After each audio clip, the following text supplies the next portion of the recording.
Welcome back to Bad Movies Rule, the podcast that gives some love to movies that the regular critics said no thank you. And today is no exception. We have got the 1986 classic Three Amigos on the block. Let's go.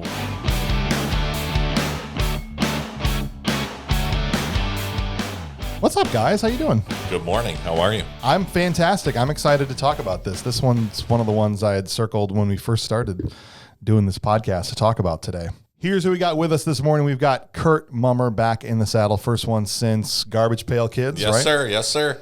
How have you been, buddy? I've been good. Good. What are you up to these days? Well, right now I've been watching Three Amigos this week. It's a first time for me, so I enjoyed watching it. Curt and I have been making movies together since 2006. Jeez, yeah. Right? I'd say, what? Next Level was probably our first one together? 2006. And so the only reason I bring that up today is because I'm excited that all three of us have been actors in, some of our current lives, some in our past lives, and we're talking about a movie about a bunch of actors. So this is going to be a lot of fun. And speaking of that, also join us for the first time ever is Mr. Rob King. Rob, how are you? I'm doing great. Actually, you were talking about actors. Yeah. James is assistant directing a show that I'm currently in, We Will Rock You. Yep. And I have a fairly small part, but it is 4 days a week. This is the point in the process where we switch from you have a life and then you're in a show on the side to right. You're in a show and have a life on the side. And that's always a traumatic transformation. It is. The next 3 weeks, it's going to be a blur. Yeah. But you come out on the other side and you're like, oh, that was a whole thing that happened. And I feel like you take stock like 2 months later. Yeah. But I'm excited. Yeah, that's going to be good. So, Rob, why don't you tell the people a little bit about yourself, your background from an acting standpoint, and just a little bit about you. Well, I've done a lot of acting on stage. And then last year, of course, when the pandemic hit, we couldn't, the whole season for our local community theater was canceled. Mm-hmm. And so James and I got together and I said, I've got a couple of screenplays, really stage plays, but could we film them? So we did a 35-minute film called Father of the Godfather that was based on a one-act play that I had.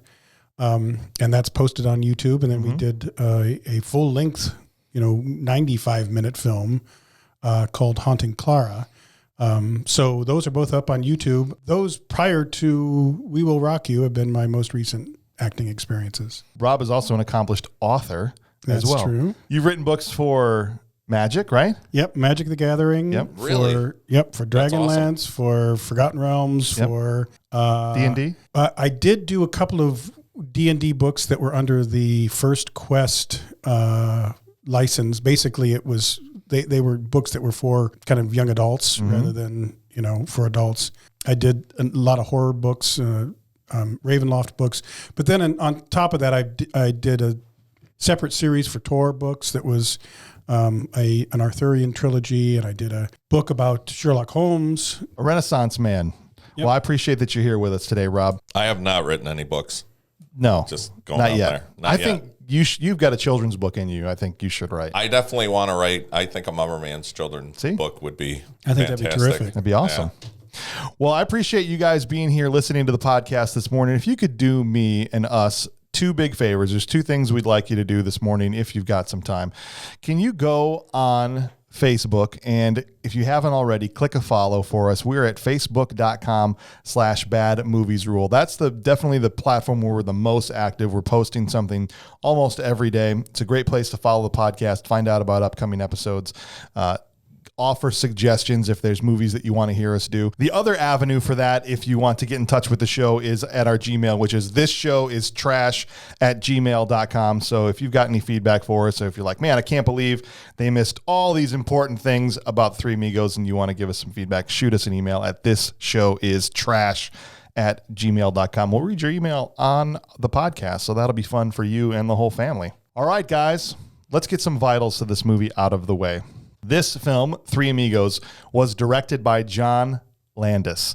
John Landis, at the time making this movie, was under litigation. Did you read about this? Oh, yes. I had no idea about this until this week when I looked into it. I don't know how I didn't hear about it. But for those who are listening and don't know, he was directing Twilight Zone, the movie, right? Mm-hmm. And a few actors got killed. Yeah. There was a helicopter accident where 2 people were decapitated. One was a child and one was an older man. Terrible story. Yeah. But usually you hear about people dying on film set, not that this is like any less of a tragedy, but it's usually a stunt man, a bike stunt went wrong or whatever. But to have principal actors get killed in a scene is, I haven't heard of too many instances of that happening. Yeah. So actually John Landis wasn't even involved in the final edit of the film. He submitted his director's cut, and then the studio did a lot of edits while he was in court, basically. For Three Amigos. Yeah. Yeah. So I don't know how he was able to focus enough to make a film with all that going on. Yeah. And there was a biplane in this, so he must have been having PTSD every time that damn thing flew across the sky. Well, this was written by Steve Martin and Lorne Michaels, and oddly enough, Randy Newman. Yes. The guy from Toy Story? Yes. Yeah. The guy that wrote You Got a Friend in Me guy. Oh. The only film he's got a writing credit on. It's everything else, in his career has been music or music for film. But he wrote this. That was very interesting to me. Yeah. And he was in it too. He was the singing bush. Yeah. I don't know if you could say he was awesome. in it. Because it's just a wriggling bush with his voice, right? Heavily digitally altered voice of Randy Newman as the singing bush.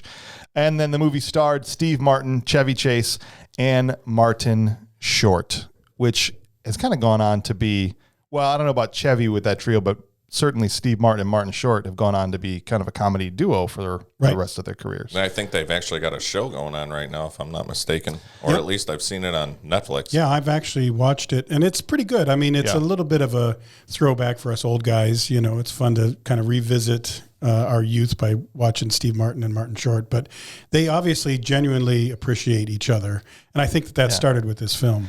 Yeah, because they had never worked together before this. Right. There was a whole slew of people that were supposed to be in it. Oh, yeah. And Martin Short is actually the one that replaced John Candy because John Candy was too big to ride the horse. Oh, wow. Yeah. Yeah. That's a tough day on the set when you get on the horse and it buckles and they're saying, okay, we got to find. Yeah, sorry, we got to find somebody else. We need a smaller Canadian. Give me the smallest Canadian you can, and then Rick Moranis didn't answer his phone, and then they got Martin Short. Right, it's even in his name.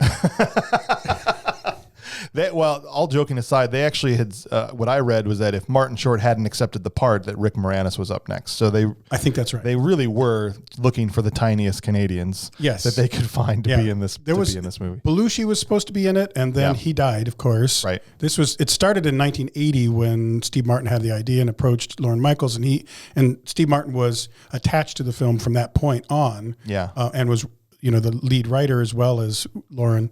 And then Belushi was supposed to be in it. There was a time that Bill Murray was going to be in it. Robin Williams was going to be in it. Wow. And some they big names.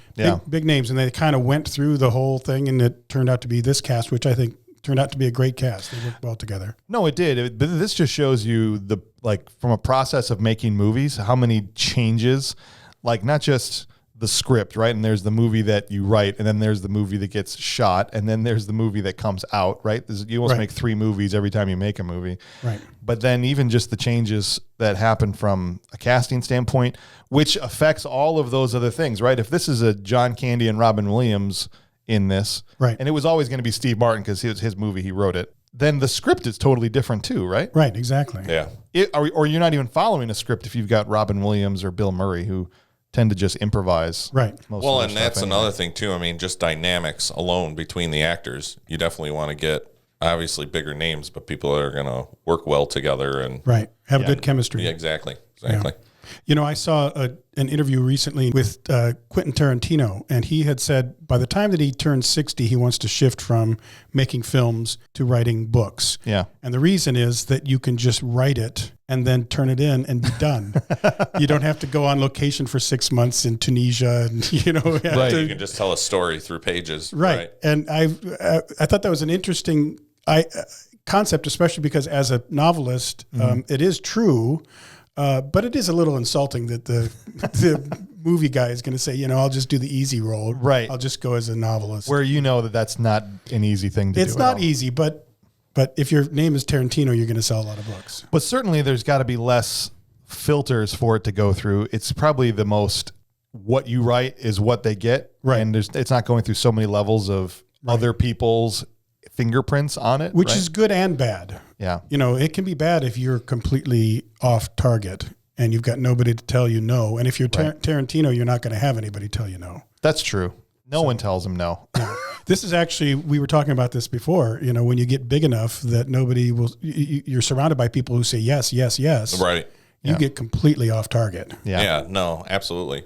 Well, before we kind of start walking through the movie and some of the beats and the scenes and that, I'd just like to get your guys' overall impressions of the film. So like the Goodyear blimp view, so to speak, what did you think of the movie overall? Well, this is, like I said, this is my first time seeing it. Yeah. I watched it about 3 times before today. I enjoyed it. I thought it was very classic.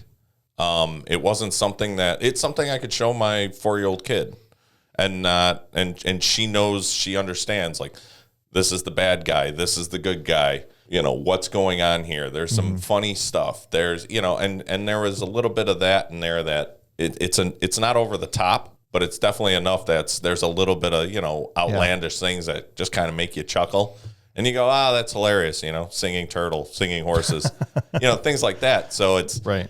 To me, it was enjoyable. I enjoyed it's a movie you can put on and just relax for an hour and a half. And it's not something where you got to overthink it. Okay.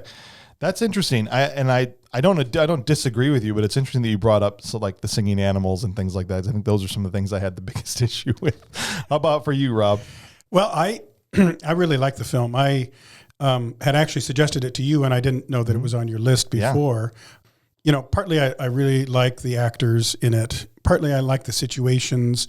It's a classic film, like you say.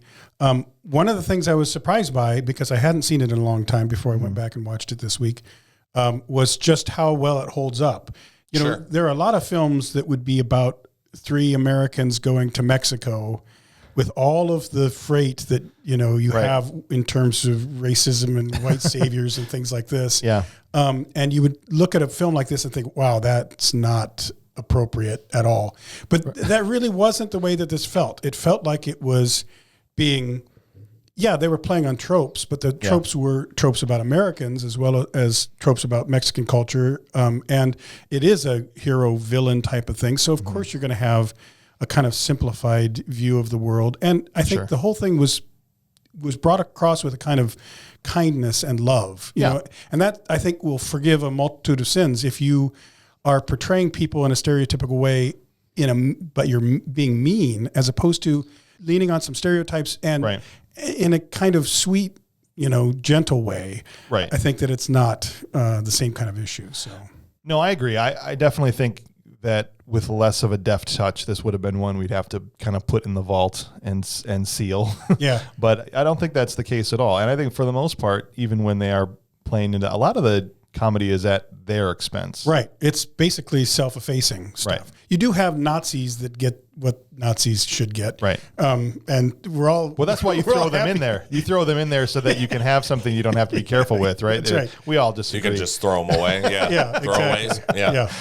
Yeah, I think I agree. I haven't seen this in a long time, and so I always feel like whatever age you're at when you watch a movie, it's almost like you're seeing a different movie, right? And so there's some movies I see when I'm younger, and then I see them when I'm older, and I have a completely different opinion about. For the most part, I really, really like this. It's a very quotable movie. There's some great gags. I think there are some some deserted stretches, right, where there's just not a lot. And I think there are some left. I think the tone of the film is very confusing in that I don't really know what they were going for tone wise, right? Because it seems to be a movie that's set in, although a heightened reality, but a reality of some kind. And then there's singing bushes and animals and right, invisible people, and I'm like, what? So I guess that just was really not all it could be to me.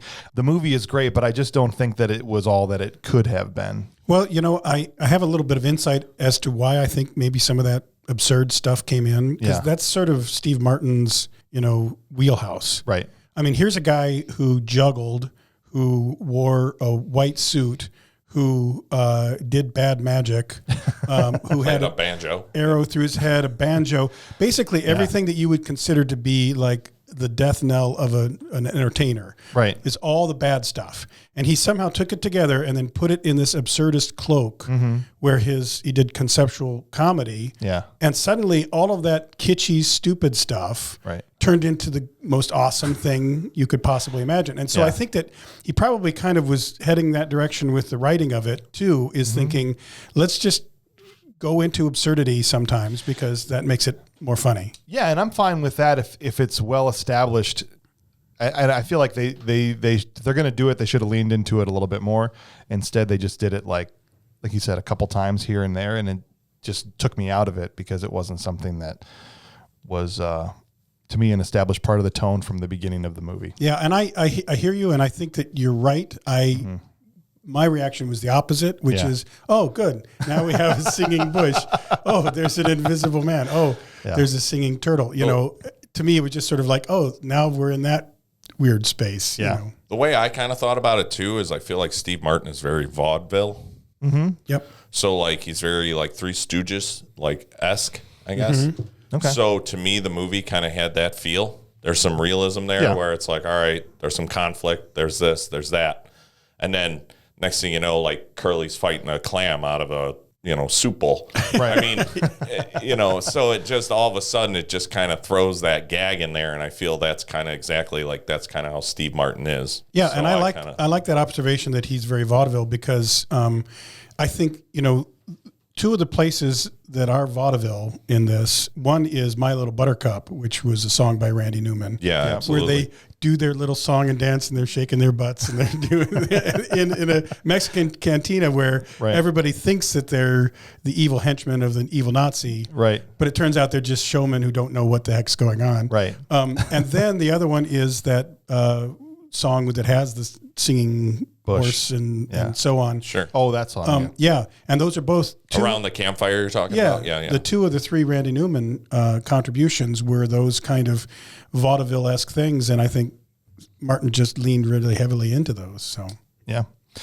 Well, let's get into the movie, and as we go through scene by scene, if there's things that stood out to you or things we can pull apart, dissect, or even talk about some of the performances within that scene, that's what we're going to do now. So the one thing I do like about the way they started the movie, and this is, I guess, what I was talking about from a tone establishment standpoint, is that they were very careful to let you know immediately that this is not to be taken seriously. right. No, absolutely. Because the movie opens with them singing this ridiculous song about the three amigos.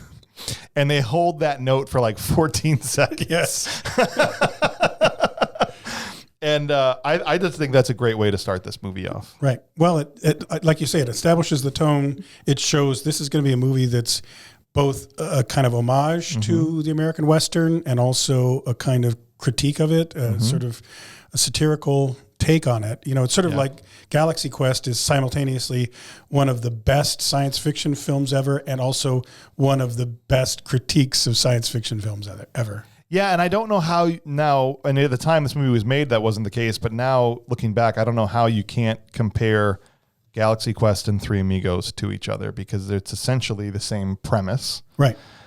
And I think Galaxy Quest did a lot more with the premise, not just because of the effects and they're going to space and all that, but just from a nuts and bolts standpoint. I really wish that they would have kind of milked the actor thing for more comedy in Three Amigos. And I felt like Galaxy Quest threaded that needle a little bit better. Well, Galaxy Quest had the ability to introduce a lot of alien technology that was created simply on the basis of the show that the aliens have been watching. Right. So the point where Sigourney Weaver and Tim, whatever his name is. Tim Allen. Yeah. The point where Sigourney Weaver and Tim Allen are trying to get through the engine room and they have all of these blocks that are flying out and trying to smash them. Yeah. And it's obviously something gimmicky that you would put into a show, but who would ever build an engine like this? So you can't. That's part of the problem is you can't have the Mexican Village is not going to remake themselves in the image of the three amigos. They're inviting them in, and at a certain point, you would recognize these are just actors. They're not the great heroes that we thought that they were. Whereas the aliens never recognize that. They always think these are the heroes. Even when they find out they're actors, he thinks it's a ploy to fool the bad guy. Right. And so then they have to become the heroes. Right.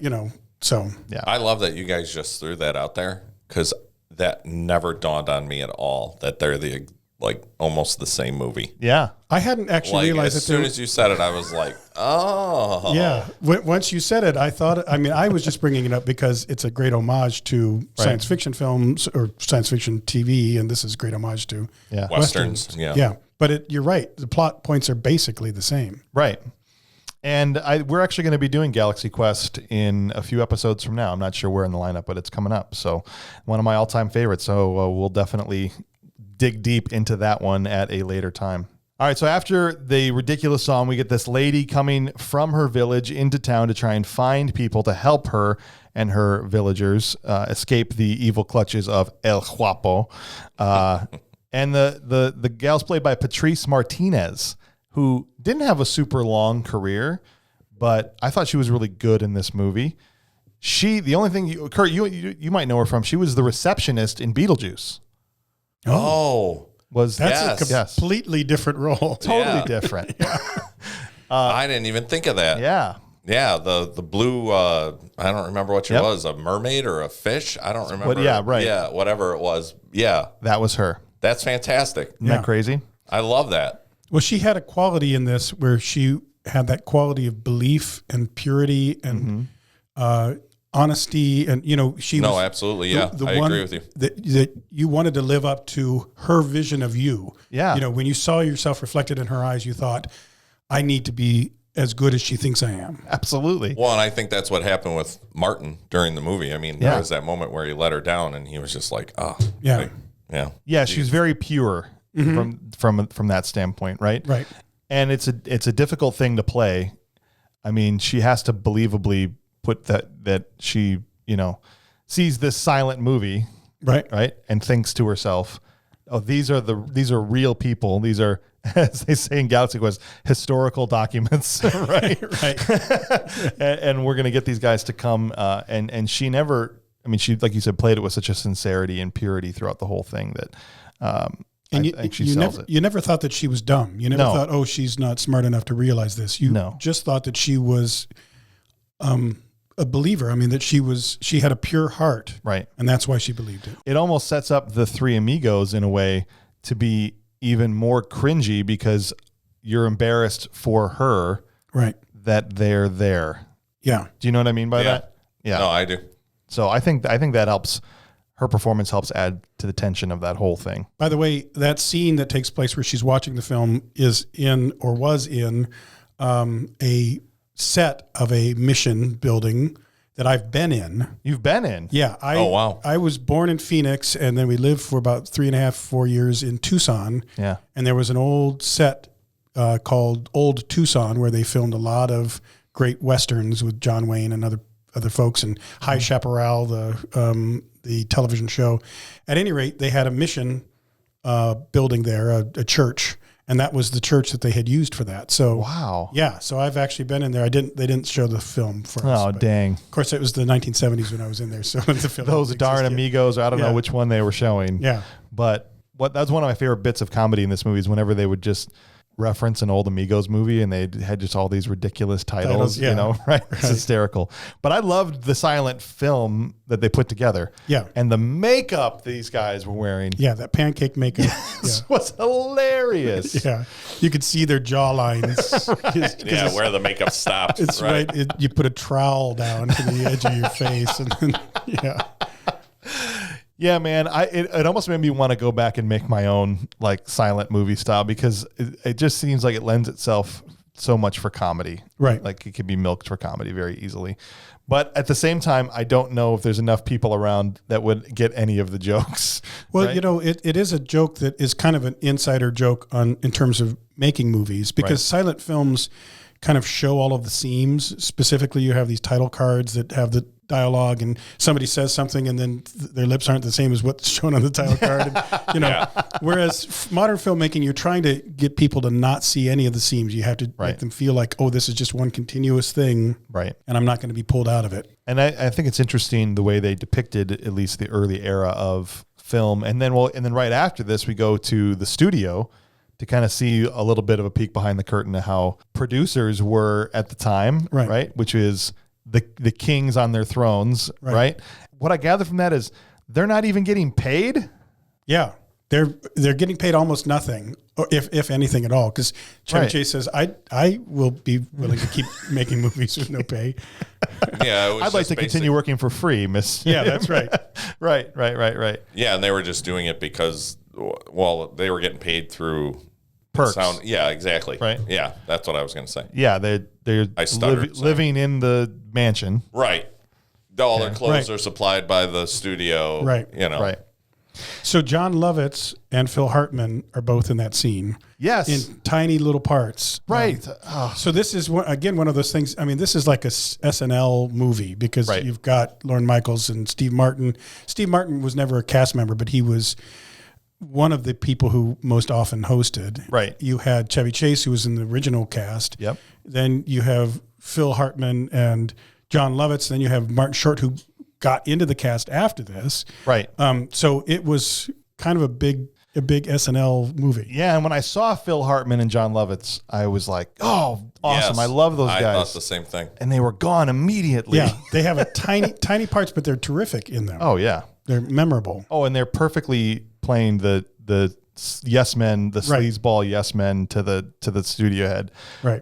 With Joe Montana. Is that how you say it? I always mess it up. Montana. I think. I don't know. Okay. But yeah. Sorry. No, go ahead. What I was going to say was I really enjoyed the just their characters because John Lovitz almost plays that same guy in League of Their Own. Mm-hmm. And then Phil Hartman is always Phil Hartman. I mean, from The Simpsons to SNL to, whatever he's in, Jingle All the Way, he's always just kind of that, hi, and he's got that real. Well, it's not hard for him to turn on that 30s style. Well, I'll tell you what, get the boys in here, get wardrobe in here, and let's get these clothes off of them, right? Yeah. That scene definitely has one of the top 5 quotes in the movie for me, which is when the producer says, do you know what nada means? And Chevy says, isn't that a light chicken gravy? I don't know. It says you immediately know who this guy is. Right. At that point on. Okay. They all kind of fit into a trope in a way, and he's the dumb one. Right. Yeah. Right. And he smiles. I mean, he's not just dumb. He's happily clueless to it. Yeah. Absolutely. Right. Whereas Martin Short's kind of the child star, the former child star, right? The earnest one. Yep. And then how would you classify Steve? That to me is a harder. I think so too. The self-important narcissist. Well, I hate to bring it up again, but I feel like the three of them to me were almost. I kept seeing like the Three Stooges. Yeah. Mm-hmm. So like not Martin Short. Steve Martin was a lot of Martins in this. Yeah, Steve Martin was the leader. He was the Mo. Right. And he was the you be quiet. I'm gonna set this up for us, And then that's there was that moment where Chevy Chase kind of tries to step in and like, hey, I'm and he's like, no, I got this, you know. Well, and I have to say, since you brought up the Stooges, that's actually another perfect example from ancient Hollywood that they hardly were paid anything. Wow. They didn't get any, they got a very minimum amount from each film, and they weren't getting residuals, which would have made them rich if they had, because that's a tragedy. Yeah, they actually died pretty poor. And here was another thing that I had read about them recently. So all of those cream pies that they would get in the face, they would do multiple takes with one pie, and they would just kind of scoop the stuff off the floor. And so sometimes there'd be like a nail in there or something that was lying around on the set, and they would get it in the face. Oh my gosh. When they got the pie in, so yeah, they had a pretty unglamorous Three Amigos type of life, where they didn't get paid much, and they were just sort of used by the studio, and then cash cows, and then just kind of discarded. So that makes me so angry. Yeah. I used to love that. Once in a while, they'd throw those guys on Comedy Central, like at 2 a.m. or whatever. I mean, that's how I was introduced to them back in the 90s. And I've always loved, although I didn't find out there was a fourth Stooge until so much later. Oh, really? And one time I caught, and Shep is on there, and I'm like, who's this guy? Yeah, I was aware of him pretty early on because he looked like my grandfather. Oh, really? Yeah, my grandpa looked like Shemp, so. Wow. Yeah. Maybe he was he? Yeah. I don't think so. You need to get your check done. That's right. Yeah, well, he needed to get his check, Yeah, too. honestly. So but that's essentially what happens, Rob. You're right. They get discarded, right? They're like, they dared to ask for money. Right. No, See, I'm very proud to say that as an actor, I have never done a job without being paid richly. Yes. And I've never been injured either. So I can speak from a place of moral authority when I say they should never have been willing to act for free and get injured along the way. Right. You would never act for I've free. never done that. Never, ever. Not even currently. No, certainly not. But this does lead to a very funny scene, and that really shows Steve Martin's comedic chops because it's pretty much all on him. It's the break-in, right? They get the telegram that says in broken English, makes it, which is really just to set up the joke that they think it's a job. Right. And actually, I have to stop you there for just a second. I love that telegraph bit because they give a good telegram, I should say. She lays out the case very clearly, but they don't have enough money. Right. So then they have to cut it back. And so the editor cuts it back and turns it into something that would clearly be mistaken as here's a job opportunity for 3 actors rather than come save our town from El Guapo. So I love that bit because it's basically another little commentary of what happens in the edit. Oh, you know what? I didn't even think about that. You start with something that makes sense, and then somebody goes through and crosses out the things that they don't like, and then you end up with something that doesn't make sense anymore. If he did that on purpose, that is smart. And I mean, we'll just say because he's a comedic genius that he did. And he had 5 years to work on the script, so I imagine that he was thinking. So they have to break in to get these costumes, and this is one of the best bits in the movie to me, is when Steve Martin, who they do a great job of not revealing immediately, is directly above them while they're waiting on the sidewalk. And he's doing these different bird calls. And he starts off very much impressively like a bird. I thought his bird calling was actually really good. There was like 3 or 4 different birds in there. He just keeps escalating it to the point where he's just like, look up here. Hey, you guys. And it's all on Steve, right? I mean, I can't imagine a lot of that was scripted. Well, and it's, that's kind of the signature Steve Martin approach. He had an idea that he could, what if you created tension and you didn't have a punchline? What if you just kept building the tension? Yeah. And eventually people would have to laugh just out of sheer necessity, And so he would do this, like he would appear on, he was on the Tonight Show one time, and Johnny Carson said, "So where do you get your material?" And he said, "Well, Johnny," and then he said, "Can you hand me your telephone book?" Yeah. And so he opens up the telephone book and he starts to read from the first page, Abel Aaron. And then he reads the next name and the next name. And then he gets to kind of a goofy one, Aaron Aardvark or whatever. And there's a little titter in the audience. And he looks out at the audience and then he picks up a arrow through the head, puts it on, and then in a very serious tone reads the next name. Okay. And then finally, after about 3 more of these, and the audience is like, when is this going to be funny? And then he just finally says, "Look, I don't write this stuff."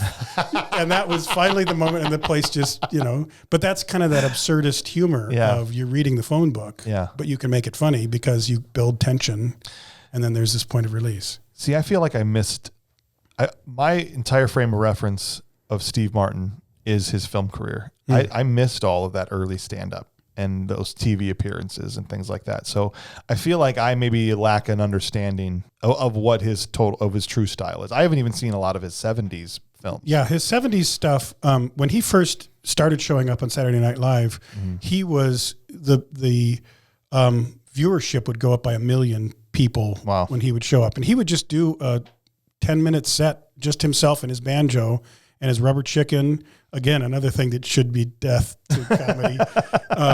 And he was just hilarious. He brought the house down. We would all talk in, junior high afterward, we all talk about, Right.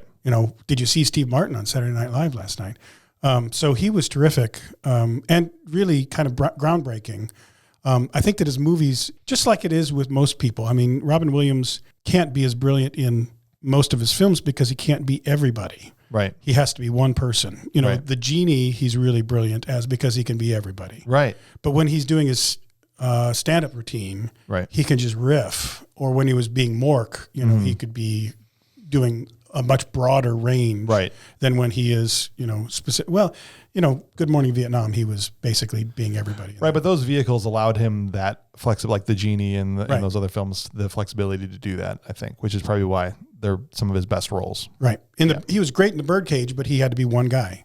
Well, and that's probably why Steve Martin was like his role in this was funny. Yeah. Because he was able to hone in on what makes him hilarious. Yeah. And he was able to portray that because it was like, well, now I've got my own vehicle to do this in, and kind of, keynotes like that. And Yeah, that's and a good writer can set up the people they have for success, right? I mean, he obviously knew himself and what he was good at, and if he tailored the script once he knew who he had for Chevy and for Martin and all of that, I think those are the scenarios when you can really highlight somebody's abilities. It makes them look great, which is why I think some actors, which some people might understand how they can be so great in one movie and so terrible in the next, that certain people really, really shine only doing certain types of things. Well, I think that's what made, at least how I feel about our movies, is your ability to write these roles around your buddies. It's kind of like the Kevin Smiths of where it's like, okay, these are the guys I work with often. I'm going to write a script around who we know. And I feel like that's a lot of the reasons why Mummerman and Clubless were so funny, because you were able to harness in on what our abilities were. And I think also Mummerman, which is, I didn't see the other one, but I saw Mummerman and I thought it was terrific. I think part of the other reason that was so funny is that James had a script, but also had the flexibility to be able to go with improvisation from people, to trust the actors, to try things, and then to keep the best of the stuff. And I have the sense that was probably some of what happened in this film as well. Right. Yeah. That there's a lot that's on the page, but then there's stuff that happens that you say, oh, we're definitely going to keep that. I also had the benefit of knowing you for a very, very long time and knowing a lot of those people for a very long time. Some actors in Hollywood just get, you're on your fifth, sixth choice by that point, and you're getting hired into something, and it definitely wasn't tailored for you. And sometimes a great actor can overcome that. I'm talking mostly comedically. I feel like in a dramatic role, maybe it's less important, but comedically, it's hard. Yeah, we got a dream cast for Father of the Godfather, and mostly it was because of a pandemic. So basically, I had my choice of the best people because nobody was doing anything. Well, and everyone was available. Everyone was available. They're like, oh, I can be in something? Yeah. That would be awesome. Well, and talk about funny. Yeah. That was hilarious. Oh, when I first watched that, because I didn't know you yet. And I told James, I was like, I love that. Like, that was one of the best things I've seen in a long time. And I was chuckling so hard and laughing in some spots where it was like, this is like, I need to meet this guy. So it was one of those things that I was really excited to work with you today. Yeah, me too. And be in good company. I had seen Mummerman before we even made that. And it was like, wow, this is fantastic. And talked to James about it. And so that opened up the possibility of collaborating. That's why I had to get you guys together. This worked out perfectly. This worked out perfect. Well, let's get back into it, guys. At this point, they're in Mexico, right? So they get their costumes. They finally get into Mexico, which is, good. They didn't waste too much time getting straight into things from a plot standpoint. And we get this sequence of events where German guy walks into a bar, essentially just to set up a joke, right? Which is I'm not knocking it, a great setup to a joke. German guy walks into a bar. Then the three amigos walk into a bar. Yep. And everybody thinks that they're his henchmen. Right. Because the guy came in and he shot three people and said, these guys are even worse than me. So be nice to my friends. When they come in and he's got like an ivory handled gun. And And so when the three amigos walk in, there's that quick little shot, just from a filmmaking standpoint, was really smart, where the guy catches a glimpse of the fact that they've got the same Ivory handle guns, and makes that connection. Because if people don't get this is the joke, it's going to be really confusing. Why are all these banditos afraid of these guys? Right. And that's where the whole comedy, to me, comes from with this My Little Buttercup bit. Yeah. Right? Is that they're all terrified while they're prancing around singing and the song. They even are terrified into singing with them because they think we're going to get shot if we don't sing. Right. Please don't kill us. Right. And how confusing must that have been for the people in the bar? You know, that's kind of if you met a villain, a true villain that sang My Little Buttercup and threatened to kill you if you didn't sing along. You know, that's kind of Joker level evil. It's terrifying. It would be terrifying. And it really works because Martin Short and Steve Martin are fully going at it. 100%. Right. They're doing all the little dances and they're kicking their heels together. And I just, that is one of my favorite parts of this movie. It kills me every single time. Yeah. Well, and even the cut to Chevy when he's sitting there and he's like playing the piano and he just kind of stares off like, I'm really enjoying my life right now. Yeah. Well, he does that whole act and all of the jokes. And this is why I think maybe I wish they'd leaned into this more, where they're pulling comedy from the fact that they're self-absorbed actors. Right. Where he does that whole thing, or like, oh, go over by the piano. Oh, no, I couldn't possibly. The whole time he's walking towards the piano while he's saying, no, I couldn't. No, I couldn't. Absolutely I just can't. And then, then he just starts playing. It's that kind of stuff killed me. But then we get more German guys walking in right after them. And they don't think that they're real. Yeah. Right. They hey, look at these wussies or whatever they end up saying. Yeah. Right. And then they just, 5 guys get shot. And that's, again, one of these old Western tropes is the guy walks into a bar and shoots the place up and people fall off of the upstairs balcony. The whole balcony falls down with them. Yeah. There's just this melee. Yeah. This town's getting too rough for me. Right. And then the whole place is put back together by the time the next guy walks in. Well, that's one of the things when after they bring the table in, because after one of the guys gets... they drag a body away and bring a new table They just bring a new table. The 2 guys sit. My brother and I wanted to be stuntmen when we were young because we had been to old Tucson and saw the stuntmen getting shot on the roof and falling into the street, and all of this stuff. And we were made of rubber back then. So we thought this would be the greatest job ever. Once you become an adult, you realize that would really hurt and not be fun to do that every day. No, 100%. Well, Bob, one of our other guys that joins us quite often here, James's little brother, we had some bits that we used to do with him being a stuntman. Bob was because Bob was the type that whenever we were making a film and we needed somebody to do something ridiculous, I got it. Bob will do it. Like, hey, we need somebody to fall off this roof. We need somebody to, do whatever. And Bob would just go for it without hesitation. So it's always Which is really funny because he was sort of the handsome leading man type. I mean, he's tall and chiseled and everything. And then he's also the goofball that falls off the roof. Exactly. He'll say he's a double threat. Exactly. And it's going to shorten his career probably too. Yeah, probably. So they get to the village and they meet all the people, and they're all think they're essentially adoring fans, right? And Chevy, another top fiver for me, is when they're eating, and Chevy asks if they have anything besides Mexican food.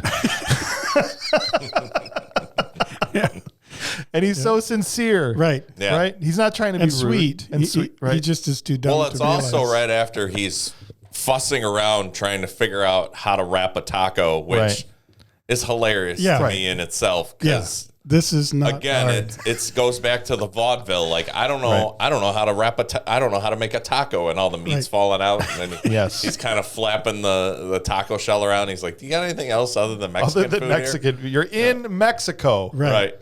All we have is Mexican food. Right. And then they essentially get tucked in, and there's this another great bit to me because, again, it played against the elitist Hollywood actor trope when they're all in bed talking about... The 3 lying side by side in the same bed. In the same bed, talking about what they're going to do with their money. Right. Right? And Steve Martin was going to get a car, a big silver shiny car, and drive it all around Hollywood. And Chevy was going to France, and I don't even remember where else. And then it gets to Martin Short. He says he's going to start a children's foundation. Right. I too also had thought of that. Yeah, I was going to get the car after starting children's spending. Exactly, right? Which to me it seems is kind of right on the nose, I'm sure, with Hollywood activism. Exactly. You know, it's like we're so caring. We have our 3 mansions, but we still do care about climate change and the poor. 4 jets that I fly around on, and, all that stuff. So I like that Steve's not afraid to be a little honest. To be a little honest about the industry. And gosh, I'm sure some of these guys, if they ever wanted to, could just tell some insane stories. Right. Well, that's again one of the reasons I really like this film is it makes fun of itself. It's making fun of Hollywood. Yeah. There was another film that I had mentioned to you that's very similar to this, which is Tropic Thunder. Oh yeah, right. Which is a bunch of American actors, entitled American actors, showing up in Vietnam thinking they're making a film, but they're really in an actual war zone. Right. And they're too stupid to recognize it, and then have to become the heroes of the day, right, despite themselves. So it's very similar. Yes. It's much more crude. Yes. But that leaned even harder. Maybe that's why I like it the best of the 3 actors become real, movies, because they leaned the hardest into the actor thing, right? As far as getting the comedy out of that. And so that movie is one of my top 10 comedies of all time. Really? Of all time. Yeah. I love that movie. Yeah. Well, and that's also one that has Robert Downey Jr. playing a white man in blackface. And the reason that that's funny is not because that's appropriate. No. It's because it's so wildly inappropriate. Right. That he would take, there's a black guy in the group. Yes. And he says, why isn't a black guy playing this part? Yeah, right. And he's completely right. And somehow Robert Downey Jr. still pulls off this idea that he is this privileged guy that's right, because it's more making fun of the actor that thinks he's Daniel Day-Lewis and can transform himself into anything, and that's how good of an actor he is. It's more about his self-importance, right? And then you have Tom Cruise, who makes himself the ugliest he's ever been in his life. Is the bald guy with the weird ears and the hands, which was Tom's idea, right? He told Ben Stiller, he's like, I want to have giant hands. I was like, okay, Tom, whatever you say, but that's, hey, when Tom Cruise says he wants giant hands. Well, and Tom has dealt with so many big time movie producers. There's lots of people in the industry that think he was doing a specific guy in that part. And I'm sure Tom nailed it. And how cathartic must that have been for him to be able to let all that out. Right. Yeah. So, but anyway, back to the 3 amigos. They essentially wake up the next morning and they're going to have their first show, right? Oh, already? We're not going to have breakfast first? And okay, well, we'll get dressed and we'll get ready for the show. And again, another actory thing, which I'm sure you can appreciate, is when they're giving themselves a pep talk before they go out there. And Dusty, you just have fun with it. I'm just going to have fun with it, right? That to me was hysterical. Right. Well, we all have our process, Right. So to see them doing their process before their performance, Right. Well, and even before that, when Steve Martin's like, yeah, it looks like there's 3 of them out there. And they're like, we were told there's going to be 50. Right. I hope they don't dock our pay for this. Right. That and that's an interesting thing is they kept bringing up money, but they never ask about the money. Well, yeah, they don't ask about it. They get paid and then they return the money, which is what they were supposed to do. But yeah. And then the first show, I love the way they shot that, right? So, they did this both times, even when they returned with 50 guys, that like fixed camera to the horse when they're riding around in circles and like they're not moving within the frame and they're just like shooting their guns and being Martin ridiculous. Like He's throwing like, the gun throwing it back and forth. And it just is, and they're physical comedy. Yipping and they're, acting the way you think that a bandito would act. That they think a bandito would act. Right. Not, they're in front of the genuine article. Right. And the reaction shots from the actual bandits seal the deal on this. Yeah, absolutely. Yeah. Right. Or they're just utter confusion. Right. Well, and that's what we were talking about earlier about how even as the straight man, you can get the laugh. Right. Because absolutely. if your reaction to what's happening is so funny. Yeah. And it doesn't have to be overblown. It can just be like, wow, he's completely horrified. And should we kill them? no, we should just go back and tell them about what we've seen. Well, and just 5 minutes before that, I mean, they played themselves. You know what I mean? They're up there smashing glass against the rock, and they're like, let's go steal tequila. Yeah, you know? right. And then all of a sudden they get down there and they're like, wait a second. Like, and then all of a sudden now they're the like, wait. And again, they play it so well. Right. And it's like, these guys are even more ridiculous than we are. Yeah. Right. Yeah. And they throw them this big party because they've successfully ran off El Guapo. Right. Even though it was just 3 of his guys. Which, by the way, I looked it up, and in Spanish, that is the handsome. The hands, well... That was actually the guy who played El Guapo was the guy who was in Romancing the Stone, who had my little mule, Pepe, my little mule. Yeah. Oh, it's yeah. the same guy. And that was like a couple years before this. And he was also in The Wild Bunch. Yeah. A legitimate Western. Yeah. So That's he directed Like Water for Chocolate. He directed Like Water for Chocolate? Yeah. He had a really varied career. He was in The Wild Bunch and Three Amigos and Romancing the Stone, and those are the only things I knew him from was Romancing the Stone and The Wild Bunch, but I didn't know he was also a director. Well, look at that, a multifaceted guy. I've seen neither of those movies. No? No. You would like Romancing the Stone. It's kind of an adventure romance film. Michael Douglas and Kathleen Turner. Yeah, that's when she was really hot. Right. A hot Kathleen Turner. Right. Not the Kathleen Turner from Dumb and Dumber 2. Oh my gosh. That poor woman. I'm sure she hopes that movie would be wiped from existence, but it's out there for the world to see, unfortunately. Those are the ones I love. Yeah. So they throw this big party for the Amigos, and 2 of the best bits in the film come out of this scene. And I want to take a second, and we haven't really spent a lot of time on him, and appreciate Chevy Chase, because personally, I never liked him. Yeah. I just thought he was unlikable. I thought he was just something about him always rubbed me the wrong way. And so growing up in the 80s and 90s, I saw some of his movies, Spies Like Us, Funny Farm, the one he did with Jack Palance, like that I can't remember who was his next door neighbor, was like a cop. He's really started to grow on me in the last 5 years or so. I haven't liked him, and then when I rewatched this film, I remembered how great he was in this role. I mean, he's very likable. He is. And I went back and I watched Fletch again and some of these other ones, and so I don't know if it was just a product of, like I said before, my age, but I'm starting to appreciate him more. And in this movie, he's fantastic. And he's not just playing stupid in a stupid sense, like you said, but he's very sincere. Right, and sweet. Yeah. And I can see why he kind of became such a huge star coming out of Saturday Night Live. Was like the first big star that came off of that show. Right. And I'd heard that Lauren actually wanted him to leave. He said, if you don't leave now, this is going to become the Chevy Chase show. And it'll be Chevy and his not ready for primetime players. And this is supposed to be an ensemble. Right. And so they were both on the same page after one season when he decided to leave. Wow. And he's great here. And to me, the absolute, bar none, best line in the entire movie. If you want, we could take a walk and you could kiss me on the veranda. On the lips would be fine. Lips would be fine. Yeah, that was a great line. And again, he's so serious. He delivers it so deadpan.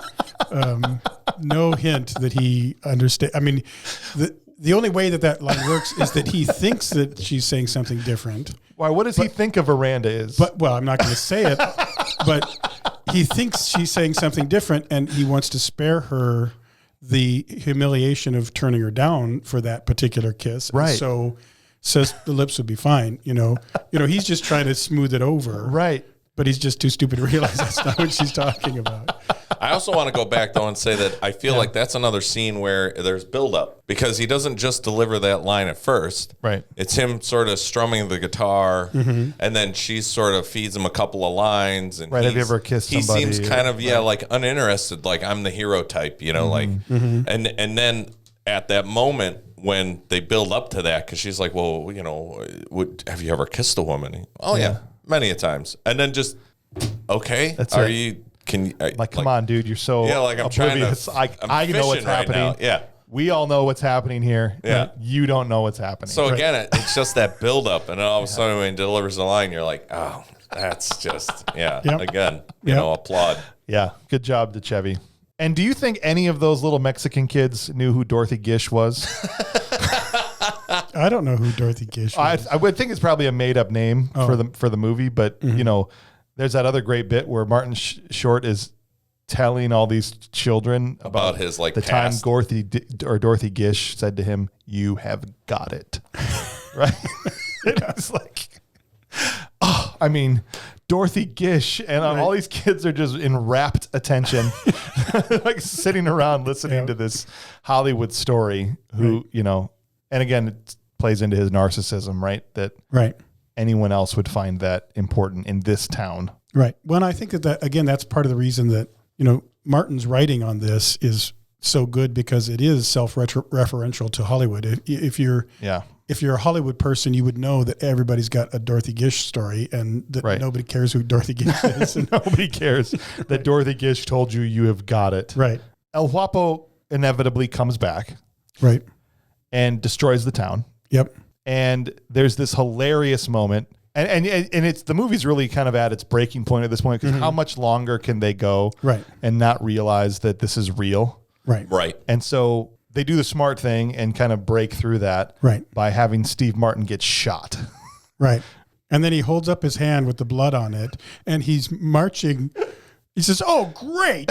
You know, he marches up to El Guapo, the guy that's the henchman. Yeah. And he says, "Let me see that gun." You know, and he takes the gun and he says, "Great, real bullets. You guys are in big trouble."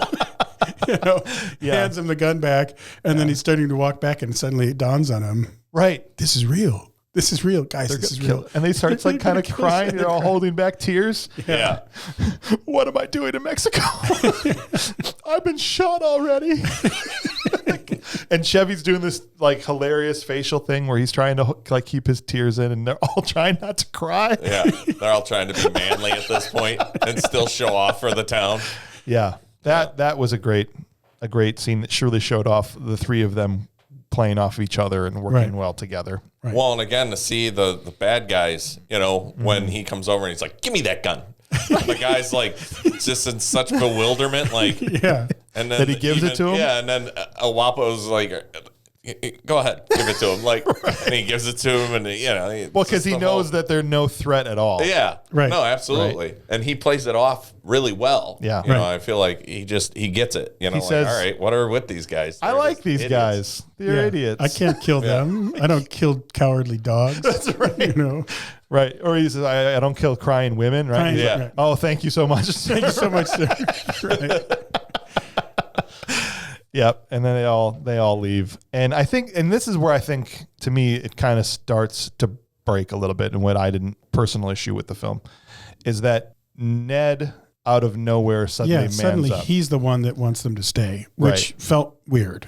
Like they didn't earn it, I guess, is what I'm saying. Like nothing in the script or anything up to that point had given us any reason to think on a dime he could just say, "Are we men or mice?" and draw the line. And so I just felt like that was too left of a turn, you know, and cheating really, because the story needed them to make that left turn at that point. But it didn't in some ways, feel it's real. weird that it wasn't Lucky Day who did that speech, because that would be a Lucky Day type of speech, right? But for Ned to give it, it was just like, well, why is he the one that wants him to stay? And so I just felt they made the jump, and at this point, the kind of playing that comedy against the fact that they're fake actors kind of stops, and I feel like they made that jump too fast to being capable cowboys, in my opinion. Mm-hmm. Well, but they're not particularly capable. I mean, everything they do, they succeed out of failure. You know, it's not, I suppose, that they actually do anything that they're planning to do. They just do something that they fail, and then somehow their failure gets compounded.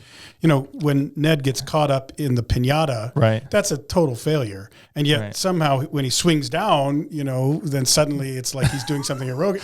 He's just responding to gravity at that point, you know.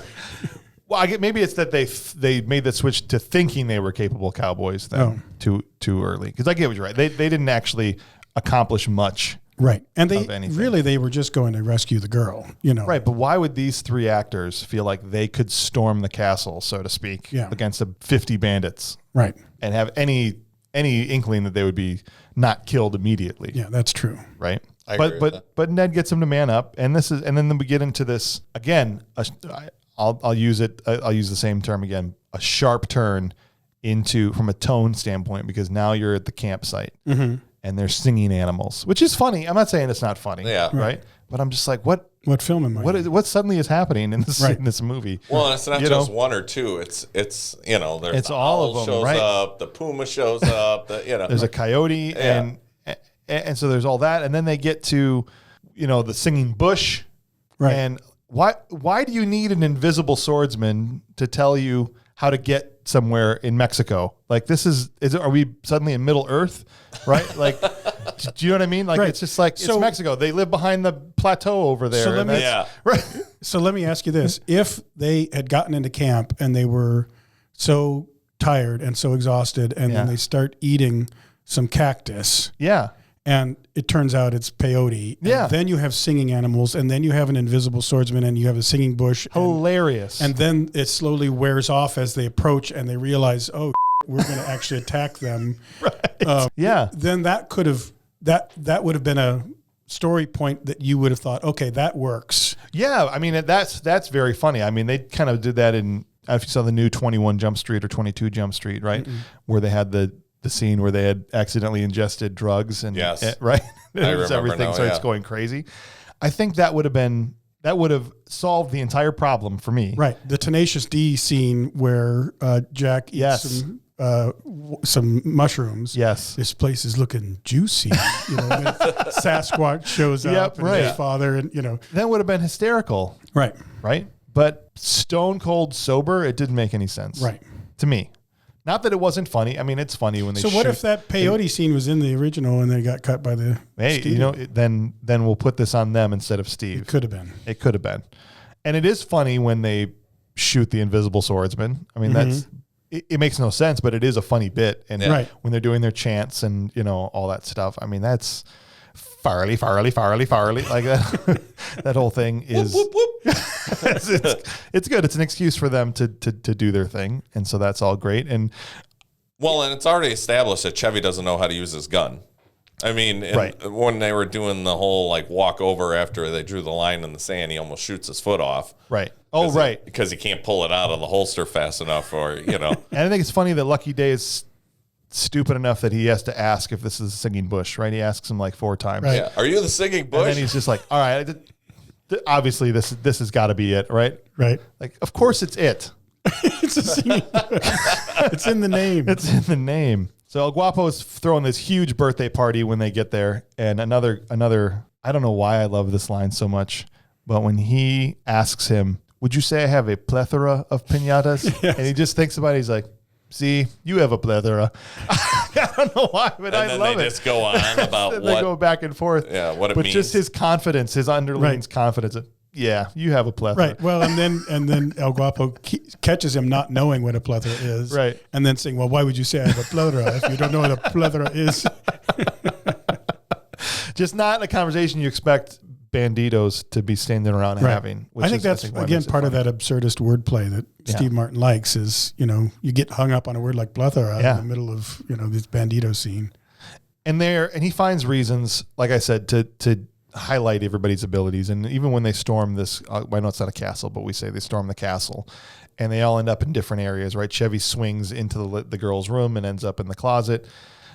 Steve Martin ends up in the dungeon, which gives him a chance to do that great physical bit. Right. With the weights and the chains. With the weights and the chains and him trying to get forward and grab the keys off the floor. Right. And he just keeps getting slammed back into the wall. Yeah. That's very much a Stooges moment. You know?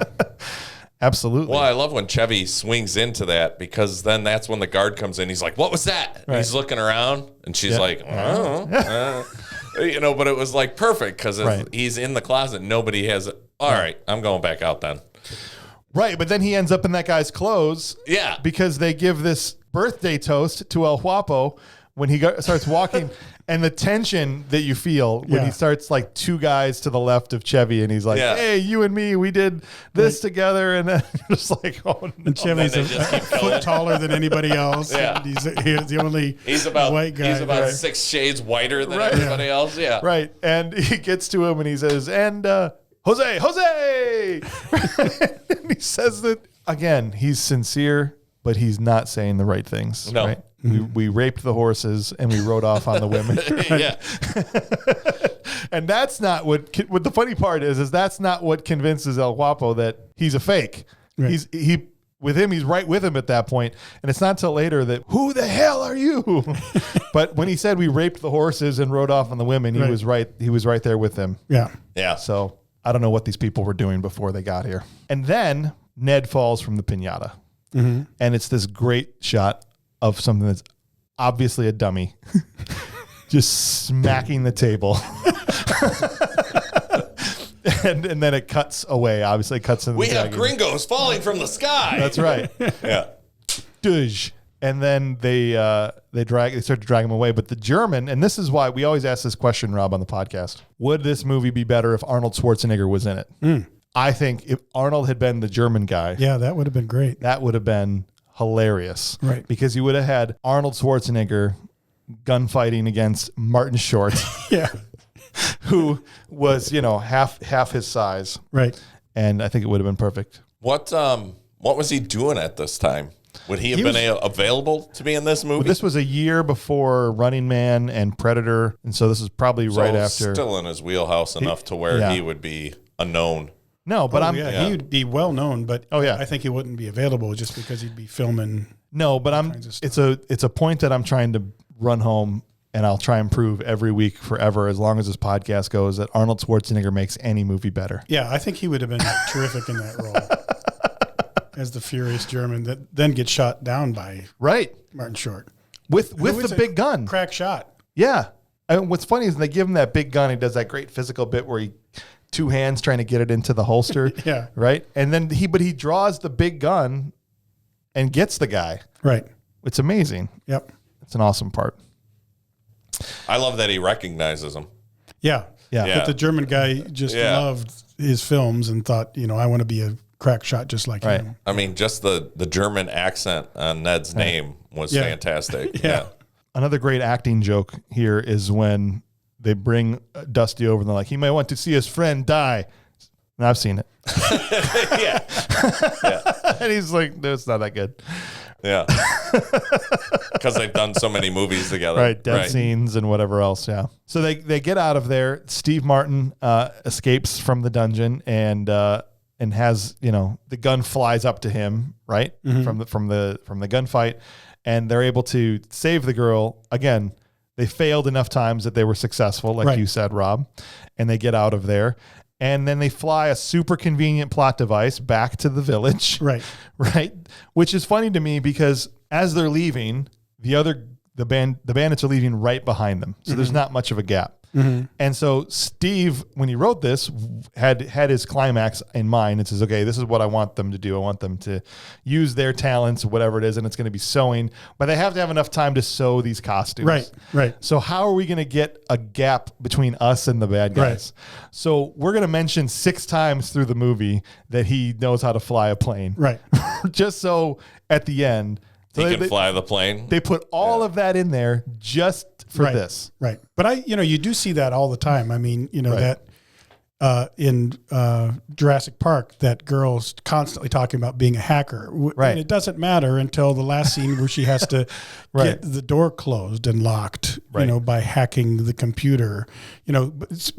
When you're watching it the first time, you're like, why is she constantly talking about this? This is not helpful. And it's like, so that it explains why she would be able to manipulate this computer system. Exactly. Yeah. So, but it works, and they get back there, and then Steve, I don't know the whole thing, but Steve gives another top 5 quote, which is his El Guapo speech. Yeah. His El Guapo speech is gold. Yeah, I think it's fantastic. In fact, I tried to print it out before coming today but we were out of printer ink. Do you know it? I basically know it. It says, we all have our El Guapo. For some people, shyness is your El Guapo. For other people, lack of education is their El Guapo. For us, El Guapo is a big, dangerous man who's trying to kill us. But I can tell you, as sure as my name is Lucky Day, That's right. that San Poco will be able to defeat its own personal El Guapo, which also happens to be the actual El Guapo. That's the best part. Yeah. Which also happens to be the actual El Guapo. And he's saying the whole thing while he's hanging on the side of a biplane. Very heroically, right. And he says it in straight face, like these are the most important words ever said. Right. Hilarious. And they're all just staring at him, and most of them probably don't even speak English and know what he's saying, but it's still great. Yep. And so their idea is to sew a bunch of costumes, which I guess it's okay. I was kind of a meh. I thought it was terrific. Partly because I had mentioned the whole white savior thing before. Yeah. And it's not really that. Right. This isn't a white savior film because it's not that these three guys go down and save this village. It's that the village saves itself. It's really their belief. That's true. In becoming the heroes that they had been admiring that don't exist. And then they all dressed up in the role, in the costumes of those heroes. And then they all fought like gunfighters. Yeah. And they all saved their own village. It wasn't really that these three Hollywood guys saved their village. No, they just provided kind of the catalyst for the people to save themselves, to become their own heroes. So in that sense, I really liked the whole sew the costumes bit.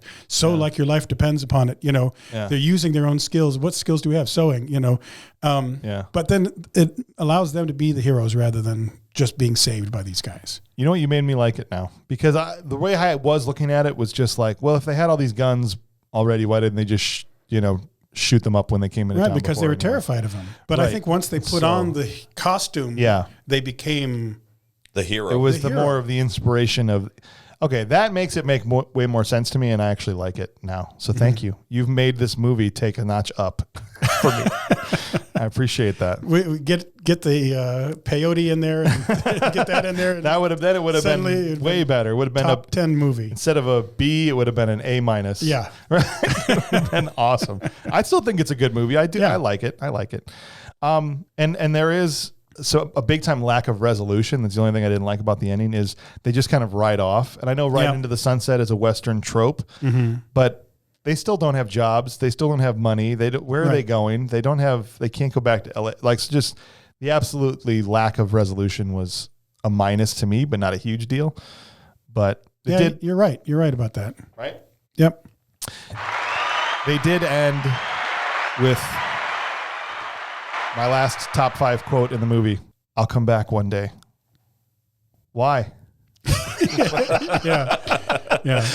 What she just says. Well, that's part of the lack of resolution, is that there's no romance going on here. No. He thought there was.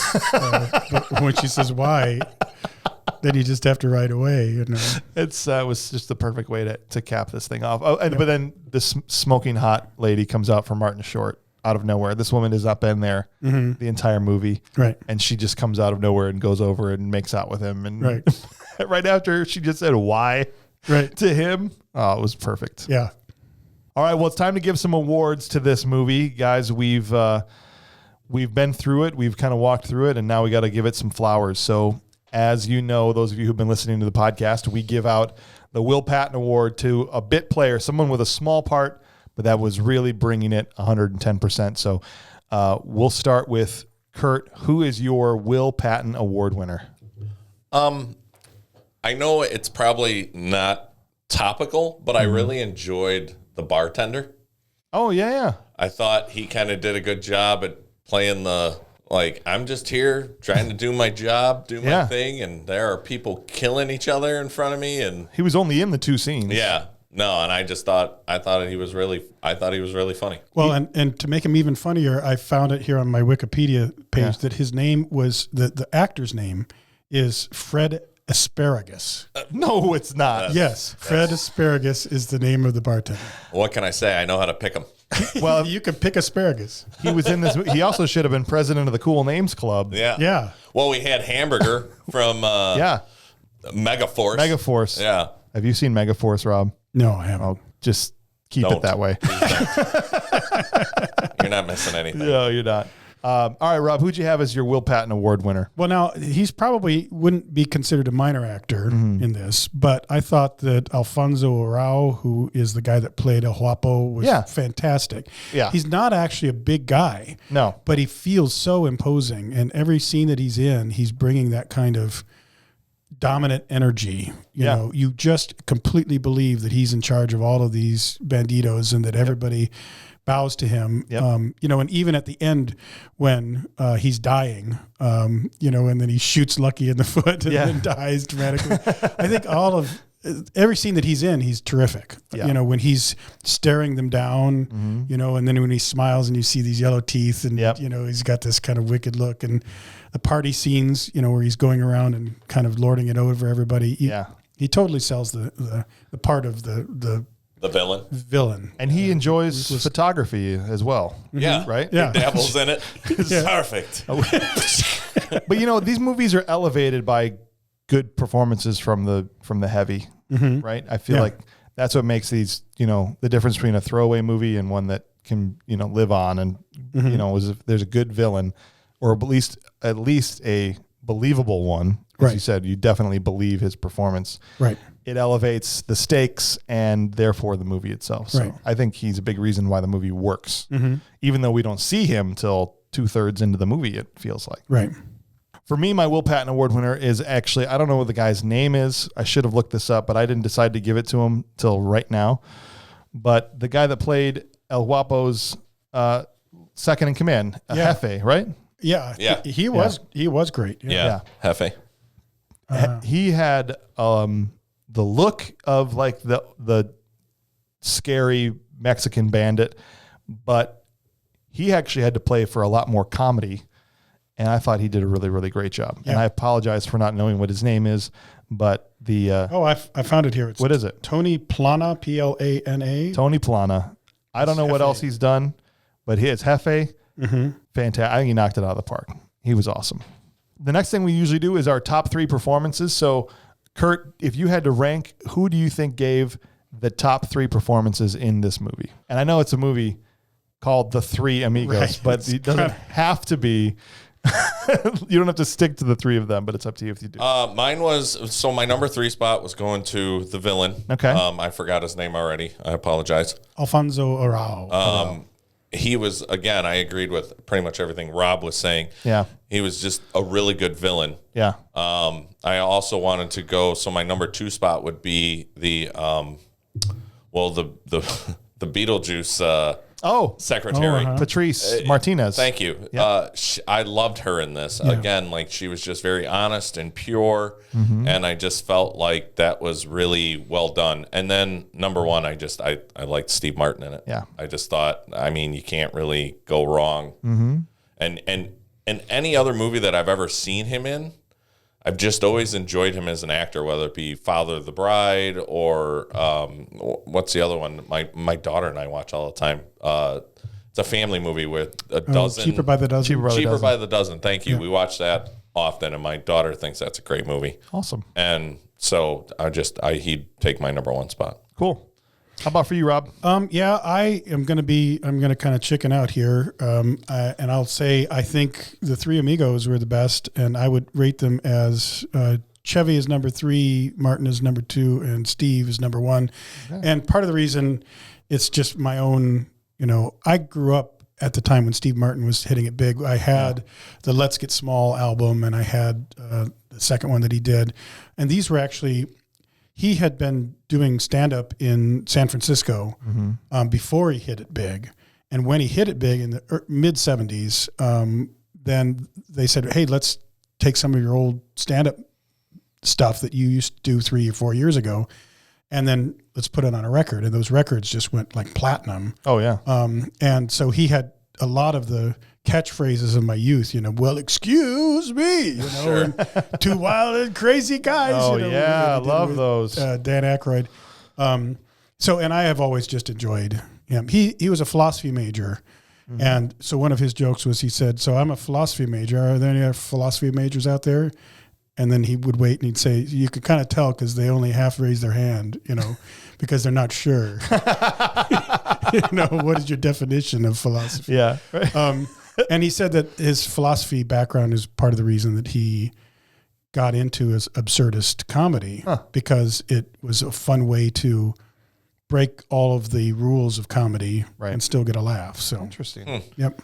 So you'd have, so I think you both had Steve Martin number one? Yes. Okay. I'm going to be going off the board here. The top three performances are also the three Amigos. I think it's their movie. They're the ones that are carrying it as good as Alfonso did. But I do have a different order. I think Martin Short would be number three. I don't know that they gave him as much to do as the other two had, but he was good in what he did and very sincere as Ned Niederlander. Is that how you say his name? I think so. And then at number two, I had Steve Martin. And I just thought Chevy Chase's performance in this, even though he had maybe not as much of a time to shine as Steve Martin did, but it was Steve's movie. I don't begrudge him that, right? I just thought Chevy's just hit a grand slam. He did win me over, and I didn't come in as a fan of his. But then after watching the film, I was like, wow, he was really great in this. Right. So for me, I'll give it to him, but we're splitting hairs at this point. I mean, all three of them were fantastic. Well, and they had a great chemistry together. You know, you could really believe that they were buddies who made films together and that they liked each other, but they also were doofuses that couldn't get anything to work out. Well, guys, any final thoughts about Three Amigos now as we sit here looking back on this movie? I think I'm overall just struck by how well it's held up. I mean, it's a comedy from 1986 about silent movie actors. It's kind of a very, very niche, subject matter that I don't know if it would necessarily play super well with younger people today. And I realize we're all men of a certain age, but I think the movie holds up. And I think if people haven't had a chance to see it, if you haven't seen Three Amigos, people should definitely go see it. I agree. I think it's worth the watch. Yeah, I think so too. And especially now in this age of streaming where you can find it. I think I found it on Amazon Prime and, watched it for $3 or whatever it was. So it's not a hard one to find. And it, one of the things that I like about it is it harkens back to not just the silent movie era, but the road pictures of Bob and Bing, where you have basically two actors, idiots, vaudevillians who get themselves caught into a situation in some country that they don't understand. And they're kind of the boobs that bumble around, sing a few songs, meet a pretty lady, So, and I grew up watching those films. So I enjoy that kind of buddy picture. Right. That's also a travelogue. That's also kind of poking fun at Hollywood and poking fun at all of these conventions. Yeah. I don't know why I enjoy movies that send up Hollywood so much, because I've never actually worked in Hollywood, but I love these for some reason. It's one of my favorite types of movies. Yep. Well, definitely check out Three Amigos if you get a chance. It's definitely worth your time. Come back next week. We are going to be talking about Masters of the Universe, that Dolph Lundgren classic where they absolutely perfectly nailed the He-Man cartoon in movie form. We are going to be doing this because they've got a new Masters of the Universe series debuting on Netflix. And so if you want to be up on everything Masters, make sure you get all of that in before it comes out. We appreciate that you were here. So on behalf of Curt Mummer and Rob King, I'm James Hauser. Thanks for listening.